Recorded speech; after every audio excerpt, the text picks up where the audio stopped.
बिस्मिल्लाहिर्रहमानिर्रहीम। प्रोग्राम आगाही के साथ मैं हूं आपकी मेज़बान शाहीन सिद्दीकी। आज बहुत अहम मौजू, रमज़ान मुबारक हमारे करीब तर है। बहुत अहम है ज़ैबितीज़ के मरीज़ों का अपना प्रॉपर जो है उनको मालूमात फ़राहम करना, क्योंकि ज़ैबितीज़ के मरीज़ रोज़ा रख सकते हैं, नहीं रख सकते। अगर उनको कोई कॉम्प्लिकेशंस है, जैसे ज़ैबितीज़ के मरीज़ों को 10 से 12 साल हो गए, या उनको कोई कॉम्प्लिकेशंस है, उनको कोई गुर्दे का कोई प्रॉब्लम है, या उनके पैरों में कोई ज़ख़म हुआ है और ऑपरेट हुआ है, या वो डायबिटिक तो हैं लेकिन उसके साथ साथ कार्डियक डिजीज़ भी है उनको, या वो हाइपरटेंशन भी है, तो इसके लिए तमाम चीज़ें मैनेज करना बहुत ज़रूरी है। तकरीबन 1 हफ़्ते 15 दिन कबल या 1 माह कबल पहले अपने डॉक्टर से मायना ज़रूर करवाएं, तमाम टेस्ट करवाएं। अपने HbA1c ख़ास तौर पे देखना बहुत ज़रूरी है कि वो कितना रहा है HbA1c आपका, और ख़ास तौर पे ये देखना ज़रूरी है कि आपके गुर्दे सही काम कर रहे हैं या नहीं, क्योंकि 12 घंटे की फास्टिंग आपकी अमूमन रोज़े में होती है, और उस दौरान आपका पानी ना पीना कितना अहम है। अगर आप गुर्दे आपके मुतासिर हो चुके हैं तो उसमें बड़ा अहम होता है कि आप रोज़ा रख सकते हैं या नहीं रख सकते। ये डॉक्टर्स ही आपको बता सकते हैं। कुछ ऐसे मरीज़ होते हैं जो बिल्कुल रोज़ा नहीं रख सकते, और कुछ ऐसे मरीज़ हैं, जैसे हम प्री डायबिटिक की अगर बात करें, प्री डायबिटिक मरीज़ों के लिए रोज़ा बहुत अहम है, क्योंकि अगर वो रोज़ा रखेंगे तो मे भी पॉसिबल कि जो प्री डायबिटिक हो गए हैं वो बिल्कुल ही जो है वो नॉर्मल एक उस पर आ जाए ट्रैक पे। ये बड़ा अहम है कि कुछ टेस्ट हैं जो करवाने बहुत ज़रूरी है। उन्हें क्या खाना है, क्या वो मरीज़ जो एक्सरसाइज करते हैं, क्या वो एक्सरसाइज कर सकते हैं रोज़े में या नहीं कर सकते। शुगर टेस्ट करना कितना ज़रूरी है रोज़े के अंदर, क्या शुगर टेस्ट करने से रोज़ा टूट सकता है। फिर एक अहम चीज़, जो मरीज़ इंसुलिन लगाते हैं, अगर उनकी शुगर बहुत ज़्यादा रेज़ कर जाए, जैसे 400 है, और उनकी तबीयत बिगड़ जाए, अगर उनको इंसुलिन लेनी पड़े रोज़े में, तो क्या उससे रोज़ा टूटेगा या नहीं, और किस सूरत में रोज़ा तोड़ देना चाहिए कि उनकी जान का ख़तरा है। हाइपरग्लाइसीमिया और हाइपोग्लाइसीमिया दोनों बड़े अहम है। हाइपो में यह है कि आपकी शुगर बहुत लो हो जाती है, तो कितना अहम है किस वक्त रोज़ा तोड़ना चाहिए। और सबसे अहम बात यह है कि शुगर डायबिटीज़ के मरीज़ों को कितनी दफ़ा रोज़े में शुगर टेस्ट करनी ज़रूरी है। ये बड़े अहम सवालात हैं। आज हमारे साथ माहिरीन मौजूद हैं।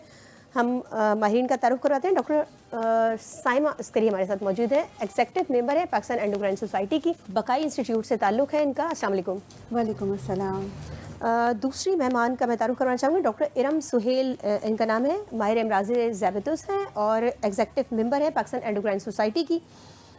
इसके अलावा जिना अस्पताल में भी होती हैं माहिर अमराज़ ज़ैबितुस। अस्सलाम वालेकुम। वालेकुम अस्सलाम। अच्छा, बड़ा अहम मौजू ज़ैबितीज़ तो हम डिस्कस करते ही रहते हैं, लेकिन रमज़ान में ज़ैबितीज़ के मरीज़ों के हवाले से बहुत अहम चीज़ें हैं जो हमें बहुत ज़्यादा डिस्कस करना ज़रूरी है। मेरा सबसे पहला सवाल ये है, कैटेगरीज़ हैं ज़ैबितीज़ के मरीज़ों की। एक तो टाइप 1 टाइप 2 है, फिर उसमें भी कैटेगरीज़ हैं कि रेड लाइट, ग्रीन लाइट और ये सारी चीज़ें कि अच्छा मुझे बताएं कौन से मरीज़ हैं जिन्हें रोज़ा नहीं रखना चाहिए, और क्या ज़ैबितीज़ के मरीज़ों को रोज़ा रखना चाहिए, कितना अहम है। कुछ ऐसे हैं जैसे प्री डायबिटिक, उनके लिए रोज़ा बहुत अच्छा है। कुछ ऐसे मरीज़ हैं जिनको कुछ साल हुए हैं ज़ैबितीज़ को, उनके लिए कितना अहम है। तो पहला सवाल मेरा आपसे है डॉक्टर साइमा, कि मुझे बताएं कि कौन से मरीज़ हैं जो रोज़ा रख सकते हैं। अच्छा देखिए, ज़ियाबतीस के मरीज़ आम तौर पे रोज़ा रख सकते हैं, लेकिन इसके लिए कि आपने से जिक्र किया कौन से लोगों के लिए फ़ायदेमंद है, कौन से लोगों के लिए नुकसानदेह साबित हो सकता है, तो उसके अंदर देखा जाता है कि उनकी एक रिस्क कैलकुलेटर है, जिससे ये अंदाज़ा होता है कि ये वाले मरीज़ के लिए रोज़ा सेफली रख सकते हैं। कुछ मरीज़ ऐसे होते हैं जिनके लिए रोज़ा रखना ना रखना बेहतर होता है। तो उसमें कुछ चीज़ें जैसे आपने कहा कि जी टाइप 1 है, टाइप 2 है, एक तो ये आ जाता है, तो वो एक रिस्क कैलकुलेटर से मुख्तलिफ़ चीज़ें हैं। उसमें टाइप ऑफ डायबिटीज़ है कि कौन सी ज़ियाबतीस की किस्म है, ड्यूरेशन कब से ज़ियाबतीस हुई हुई है, क्या उनको इससे पहले हाइपोग्लाइसीमिया यानी कि शुगर लो होने का मसला रहा है, क्या उनको कोई दिल की तकलीफ़ 6 महीने के अंदर हुई है, क्या उनको गुर्दे का मसला है। और गुर्दे के मसले की भी डिफरेंट कैटेगरीज़ हैं, स्टेजेस होती हैं, ठीक है। तो क्या वो स्टेज 1 पे है, 2 पे है, 3 पे है, 4 पे है, 5 पे, कौन से स्टेज में, तो सबके पॉइंट्स होते हैं। क्या ख़वातीन है तो क्या वो हामला हैं, प्रेगनेंसी में है, तो उसकी कुछ कैटेगरीज़ होती हैं। तो इन सब को मिलाकर पॉइंट्स के साथ आपका डॉक्टर डिसाइड करेगा कि आप एक सेफ़ जोन में आते हैं, यानी कि आपका रिस्क कम है, तो आप बहुत आराम के साथ रोज़ा रख सकते हैं और रमज़ान की फजीलतों से फ़ायदा उठा सकते हैं। लेकिन अगर आपका रिस्क मॉडरेट है तो आप थोड़ा सा कॉशन मॉनिटरिंग के साथ, थोड़ी सी एहतियात के साथ रोज़ा रख सकते हैं। लेकिन अगर आप खुदा न खास्ता हाई रिस्क में आ रहे हैं तो बेहतर है कि आपके रोज़ा ना रखा जाए, क्योंकि इस्लाम में पहले जान की हिफाजत ज़रूरी है। सही। अच्छा मुझे बताएं कौन से मरीज़ हैं जो रोज़ा नहीं रखते, जिनको आप रिकमेंड नहीं करते कि आप रोज़ा नहीं रखें? आमतौर पे वो मरीज़ जिनका पिछले 6 महीनों के अंदर अंदर उनको हार्ट अटैक हुआ है, या उनको खुदा न खास्ता फालिज हुआ है, या वो स्टेज 4-5 गुर्दे का जो मर्ज़ होता है उसके अंदर मुब्तला हुए हुए हैं, CKD की बात कर रहे हैं। CKD की बात करें, क्रॉनिक किडनी डिजीज़, यानी कि गुर्दे के जो क्रॉनिक डिजीज़, जो दाएं भी बीमारी चल रही थी उसका मसला है।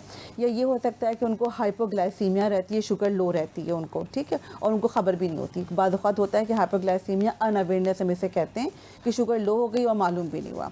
तो उन मरीज़ों को, या प्रेगनेंसी के साथ ख़वातीन हैं जिनके अंदर, और जब फिर वो पेशेंट जो कि मल्टीपल इंसुलिन ले रहे हैं, जिनकी ड्यूरेशन ऑफ डायबिटीज़ बहुत बढ़ गई है, अनकंट्रोल्ड डायबिटीज़ है, तो उसके साथ हम फिर उनको कहते हैं कि आप रोज़ा ना रखना आपके लिए बेहतर है। सही। अच्छा मैं आपकी तरफ आऊँगी डॉक्टर एम, मुझे बताएं कि कितना ज़रूरी है अगर रमज़ान से पहले थोड़े से टेस्ट करवा लें, कितना अहम है जायज़ा लेना, ख़ास तौर पे कॉम्प्लिकेटेड मरीज़ जैसे उनको, जिनको 10 से 12 साल हो गए हैं, कौन से ऐसे टेस्ट हैं जो करवाने ज़रूरी हैं, और रोज़े के दरमियान आपकी कैलकुलेशन होनी चाहिए, या कोई ऐसे टेस्ट हैं जो 15 दिन के बाद या हफ्ते के बाद, और डॉक्टर से अटैच रहना कितना ज़रूरी है? Thank you for inviting us here. अच्छा, ये बहुत अहम सवाल है जो आपने मुझसे पूछा है, क्योंकि हम ये कहते हैं इसको प्री रमज़ान विज़िट, ठीक है, कि रमज़ान से पहले आपके डॉक्टर के पास जाना बहुत अहम है, और ये आइडियली 4 से 6 हफ्ते पहले जाना चाहिए, ताकि वो आपका यही जो रिस्क असेसमेंट की हमने बात की, कि वो ये देखे कि आपके लिए आया रोज़ा रखना सेफ़ है। अगर सेफ़ है या मॉडरेट रिस्क पर हैं, कि वो आपको कहते हैं कि आप एहतियात के साथ और मॉनिटरिंग के साथ रोज़ा रख सकते हैं, तो इसके लिए आपको एक तो रोज़ों में आपने शुगर भी चेक करनी है, वो भी बहुत अहम है। कुछ टेस्ट आपने उस वक्त करवाने हैं जो आपके प्री रमज़ान विज़िट पे इम्पॉर्टेंट हैं, जिस पे सारी असेसमेंट होगी कि आपके लिए रोज़ा रखना सेफ़ है या नहीं है। और दूसरी बात ये कि फिर वो आपकी दवाओं को भी इस प्री रमज़ान विज़िट में एडजस्ट करते हैं, क्योंकि जैसे इंसुलिन पे अगर कोई है तो कभी कभार इंसुलिन के डोजेस कम करने पड़ जाते हैं, कुछ दवाओं के डोजेस कम करने पड़ जाते हैं, कुछ दवाएं हैं जो सेफली दी जा सकती हैं, और कुछ दवाएं हैं जिसको हम शुरू नहीं करते बिल्कुल रमज़ान से पहले, क्योंकि वो रमज़ान में रोज़ों में प्रॉब्लम हो सकती है। तो ये सब चीज़ें हम उस प्री रमज़ान विज़िट में करते हैं, तो ये बहुत अहम है। जहाँ तक आपने टेस्ट की बात की, तो जैसे आपने जिक्र किया था HbA1c का, जो आपके 3 महीने की एवरेज शुगर की हमें बताता है। इसके अलावा आपके गुर्दों के टेस्ट इंपॉर्टेंट है, आपका इलेक्ट्रोलाइट इंपॉर्टेंट है, जिसमें हम सोडियम, पोटेशियम वगैरह देख रहे होते हैं, क्योंकि अगर इलेक्ट्रोलाइट इम्बैलेंस है तो रमज़ान में जब हम रोज़े रखते हैं और पानी की भी कमी हो सकती है, तो वो इलेक्ट्रोलाइट इम्बैलेंस आपको प्रॉब्लम कर सकता है। इसी तरह से आपके अगर जिगर का प्रॉब्लम है तो वो आपके डॉक्टर देखते हैं कि क्या टेस्ट एडवाइस करने की ज़रूरत है। दूसरी, जिस तरह डॉक्टर साइमा ने बात की कि जैसे जो दिल के अमराज हैं जिनको, या अगर उम्र बहुत ज़्यादा है, और अगर उम्र ज़्यादा होने की वजह से ये रिस्क है कि आप गिर सकते हैं, आपको चोट लग सकती है, तो इस तरह जब शुगर लो होती है और अगर आप गिर गए तो वो उसके बहुत सारे मसले मसाइल हो सकते हैं, कोई फ्रैक्चर हो सकता है, कोई इंजरी हो सकती है सीरियस। तो ऐसे लोगों को ज़रूरी है कि वो पहले डॉक्टर से जाके रुजू करें और अपना रिस्क असेस कराएं, अपनी दवाओं को एडजस्ट कराएं, और जो भी मुनासिब टेस्ट उस वक्त उनका डॉक्टर एडवाइस करते हैं वो ज़रूर कराएं। अच्छा, दूसरे ये कि हर मरीज़ डिफरेंट होता है, तो हो सकता है कि एक मरीज़ को तो सिर्फ हम HbA1c चेक करके भी बता रहे हों कि आपके लिए रोज़ा रखना सेफ़ है या क्या। कुछ मरीज़ हैं जिनमें और फर्दर टेस्ट हो सकता है कि दिल का टेस्ट हमें करने की ज़रूरत हो, एको वगैरह देखना हो कि दिल कैसा फंक्शन कर रहा है, क्या कर रहा है। तो ये डेफिनेटली आपका नॉलेज आपको बताएगा कि आपने क्या क्या टेस्ट ज़रूरी है करवाना। बट जनरली गुर्दों के टेस्ट हैं, इलेक्ट्रोलाइट्स वगैरह हैं, HbA1c है, कोलेस्ट्रॉल अगर आपका बहुत हाई रहता है उसकी मेडिकेशन को एडजस्ट करना है तो उसके टेस्ट हैं, अगर आपको एनीमिया रहा है, खून की कमी वगैरह रही है, तो उसके टेस्ट हैं। तो ये सारी चीज़ें आम तौर पे हम कर रहे होते हैं प्री रमज़ान। दूसरा ये कि जो शुगर की आप चार्टिंग करते हैं कि आपकी फास्टिंग कितनी रह रही है, रैंडम कितनी रह रही है, ये चार्टिंग भी बहुत इंपॉर्टेंट होती है अपने मॉलेज के पास लेकर जाना कि आपकी शुगर का कंट्रोल कैसा है। HbA1c के अलावा बहुत दफ़ा हमें इस चार्टिंग के साथ भी देखना पड़ रहा होता है कि कोई हाइपोग्लाइसीमिया तो नहीं हो रहा, लो शुगर्स तो नहीं है, बहुत हाई तो नहीं रह रही शुगर्स। तो ये आपका प्री रमज़ान विज़िट बहुत इम्पॉर्टेंट है। सही। अच्छा डॉक्टर साहब, आपने जैसे HbA1c का जिक्र किया, कुछ पेशेंट्स हैं जिनको कॉम्प्लिकेशंस हैं, वो रोज़ा रखना चाहते हैं। जैसे अमूमन लोग आप जिन मरीज़ों को मना करें वो कहते हैं हमने नहीं रोज़ा रखना है, लेकिन जिनको मना ना करें वो कहते हैं हमने रोज़ा रखना नहीं है। कितना अहम है ख़ास तौर पे मैनेज करना बीच में रोज़ों के दरमियान में। और एक सवाल ये भी है मेरा कि क्या शुगर टेस्ट करने से रोज़ा टूट सकता है? जी, बहुत आपने सही कहा कि बहुत से लोग ये समझते हैं कि रमज़ान में अगर रोज़े की हालत में शुगर चेक करेंगे तो रोज़ा टूट जाएगा। ऐसा बिल्कुल नहीं है। अगर रोज़े की हालत में शुगर चेक की जाएगी तो उससे रोज़े की सेहत पे कोई फ़र्क नहीं पड़ता। इसका फतावा मौजूद है और रोज़े की हालत में शुगर चेक करना बहुत ज़रूरी है, क्योंकि इसी से मालूम होगा आपको कि शुगर आपकी कैसी चल रही है। सही। अच्छा, मुझे बताएं कितनी दफ़ा टेस्ट करनी ज़रूरी है? अच्छा देखिए, जो आइडियली हम कहते हैं वो तो 7 टाइम्स कहते हैं, 7 दफ़ा शुगर चेक करना, लेकिन 7 दफ़ा शुगर चेक करना ज़रा मुश्किल हो जाता है, क्योंकि रोज़े में आपको और भी काम होते हैं इसके अलावा, क्योंकि स्ट्रिप्स भी महंगी होती हैं, कुछ पैसों की अफोर्डेबिलिटी के हवाले से बात भी आ जाती है और आसानी भी नहीं रहती। 3 दफ़ा हम कहते हैं कि आप एटलीस्ट चेक कर लें। एक दफ़ा सहर में चेक कर लें, एक दफ़ा आप दोपहर 12-1 बजे के करीब चेक कर लें और एक दफ़ा आप इफ्तार से पहले चेक कर लें। ये तो आपने चेक करना ही है, लेकिन किसी भी वक्त आपको ऐसा महसूस हो, कोई भी अलामात महसूस हो रही हो, जैसे कि आपको लग रहा हो हाइपर की, जैसे हम बात करना चाह रहे थे कि शुगर लो हो जाए तो और हाई हो जाए तो कैसे मालूम होगा? अगर शुगर लो हो जाएगी तो आपको लगेगा कि ऐसे दिल मेरा घबरा रहा है, कुछ दिल की धड़कन तेज़ हो रही है, हाथों में कुछ कपकपी सी हो रही है, भूख लग रही है, पसीने आ रहे हैं और बढ़ते बढ़ते कन्फ्यूजन और खुदा न खास्ता आगे बढ़ने पे वो अल्लाह ना करे जानलेवा भी साबित हो सकती है। उस वक्त बेहोशी भी हो सकती है, तो उस वक्त शुगर चेक करना बहुत ज़रूरी है। और इसके अलावा अगर आपको लगे कि खुदा न खास्ता प्यास बहुत लग रही है, बार बार यूरिनेशन, पेशाब बहुत ज़्यादा आ रहा है, कमज़ोरी बहुत ज़्यादा हो रही है, तो भी शुगर चेक कर लेना ज़रूरी है, क्योंकि आपने इसी से तय करना है। तो 3 दफ़ा तो आपने शुगर वैसे भी चेक करनी है अपनी, लेकिन जिस वक्त आपको ये अलामात महसूस हो, इनमें से कोई भी अलामत महसूस हो, आपने फ़ौरन शुगर चेक कर लेना, ताकि आपको अंदाज़ा हो जाए कि अभी आपने रोज़े को कंटिन्यू रखना है या अब आपको रोज़े को इफ्तार कर लेना चाहिए। डॉक्टर मुझे ये बताएं, हाइपोग्लाइसीमिया, रोज़े की हालत में अगर हाइपोग्लाइसीमिया हो जाए, जैसे अगर आपने सहरी के 2 घंटे बाद या आपने 12 बजे चेक की है, नमाज ज़ोहर की नमाज से पहले चेक किया आपने और अगर वो 100 हो या 100 से कम हो या 70 पे भी हो, क्या रोज़ा तोड़ देना चाहिए उसमें? और दूसरी बात, हाइपरग्लाइसीमिया की अगर मैं बात करूं, अगर आपकी शुगर 300 क्रॉस कर रही है सुबह के वक्त में या दोपहर के वक्त में, या 400 क्रॉस करी, 400 भी अमूमन लोग की हो जाती है, क्या उस वक्त रोज़ा ना टूट देने चाहिए? एक तीसरा सवाल भी मेरा इसी से मुताल्लिक़ बड़ा अहम है, क्योंकि पेशाब बहुत ज़्यादा आता है जब आपको हाइपरग्लाइसीमिया हो गया, उसकी वजह से आपका डिहाइड्रेशन रोज़े की हालत में कितना अहम है? थैंक यू, बहुत इम्पॉर्टेंट सवाल हैं ये आपके। हम इसको कहते हैं कि ये 2 मैजिक नंबर हैं जो आपको याद रखने चाहिए जब भी हम पेशेंट को काउंसिल करते हैं रोज़ों के बारे में। तो ये जो 70 का आपने ज़िक्र किया और 300 का ज़िक्र किया, ये 2 नंबर हमने याद रखने। 70 या उससे कम अगर शुगर है तो आपने रोज़ा तोड़ देना है, ठीक है। 300 या 300 से ज़्यादा है तो रोज़ा, इन दोनों सूरतों में रोज़ा तोड़ देना चाहिए। ख़ास तौर पे जो आप बात कर रही हैं कि ज़ोहर के औकात में, दोपहर के टाइम पे, क्योंकि अभी तो अफ्तार में बहुत वक्त है, तो ऐसी सूरत में तो आपने बिल्कुल रोज़ा तोड़ देना है, ये जायज़ है।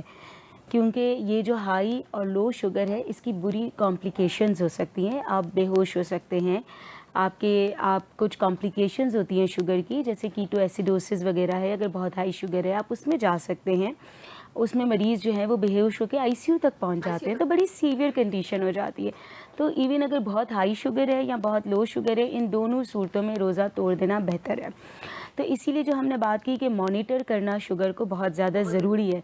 ख़ास तौर पे जब शुगर बहुत पुरानी हो जाती है और 15-20 सालों से लोगों को ज़ायबिटीज़ होती है, तो उनको अक्सर हाइपोग्लाइसीमिया के या हाइपर के अलामात नहीं महसूस होती। तो ये मॉनिटरिंग ही उनको बताती है कि उनकी शुगर कैसी है। तो जब वो अलामात ही नहीं महसूस होती तो और ज़्यादा हाई रिस्क है, ठीक है। तो उनको पहले तो हम मना ही करते हैं जिनको इतना हाई रिस्क है कि रोज़ा ना रखें। लेकिन बहुत सारे लोग हैं जो कहते हैं कि हम रोज़ा रखना चाहते हैं, तो फिर हम उनको कहते हैं कि ठीक है, फिर मॉनिटरिंग के साथ आप रोज़ा रख सकते हैं। लेकिन 70 या उससे कम आपने रोज़ा तोड़ देना है। सिर्फ ये है कि अगर इफ्तार में बहुत थोड़ा सा टाइम रहता है तो ठीक है, आप मैनेज कर सकते हैं, लेकिन वो भी अगर 30-40 पे शुगर है तो आपने वो भी नहीं मैनेज करना, आपने हर हालत में रोज़ा तोड़ देना है, क्योंकि 30-40 की शुगर तो बहुत ज़्यादा डेंजरस है। इसी तरह से अगर आपकी हाई है तो आपने रोज़ा तोड़ देना है, ठीक है।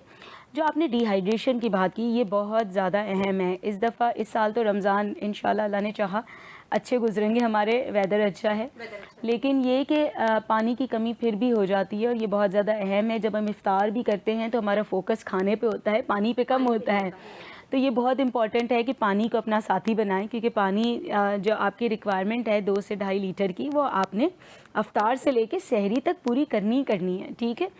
तो मैं मरीज़ों को कहती हूँ, ख़ासतौर पर ज़ायबिटीज़ के मरीज़ों को, कि वो अपना रोज़ा पानी से खोलें, बनिस्बत इसके कि वो रूह अफ़ज़ा वगैरह इस्तेमाल करें, और पानी का इंटेक बहुत अहम है। और इसके अलावा ये कि हमारी कुछ दवाएं भी ऐसी हैं जो आजकल हम बहुत आम तौर पे इस्तेमाल कर रहे हैं, जो कि डिहाइड्रेशन कराती हैं।